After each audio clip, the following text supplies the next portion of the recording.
Mira भाईंदरमध्ये police पथकावर आरोपीनं हल्ला केलेला हाणामारीच्या गुन्ह्यातील आरोपीला घरी पोलीस पकडण्यासाठी गेले असताना आरोपीने पोलिसांच्या अंगावर गरम पाणी टाकून हल्ला केला।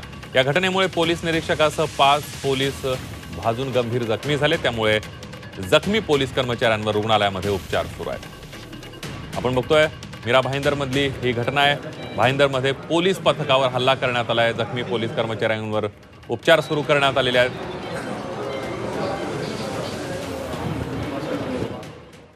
भाईंदर पोलीस स्टेशनला काल रात्री एक गंभीर दुखापत केल्याचा गुन्हा दाखल होता आणि त्या गुन्ह्यामध्ये जे आरोपी होते त्या आरोपींना अरेस्ट करण्यासाठी पोलीस पार्टी आज त्या ठिकाणी गेलेली होती आणि त्या ठिकाणी जाऊन त्यांना आवाहन केलं होतं, तुम्ही दरवाजा उघडा।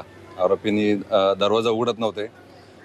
त्यानंतर पोलिसांनी त्यांना सांगितलं, परंतु त्यांनी काही कॉपरेट केलं नाही। पोलिसांनी मध्ये घुसण्याचा प्रयत्न केला। त्यावेळेस आरोपींनी त्यांच्यावर गरम पाणी जे आहे त्यांच्या अंगावर फेकलं।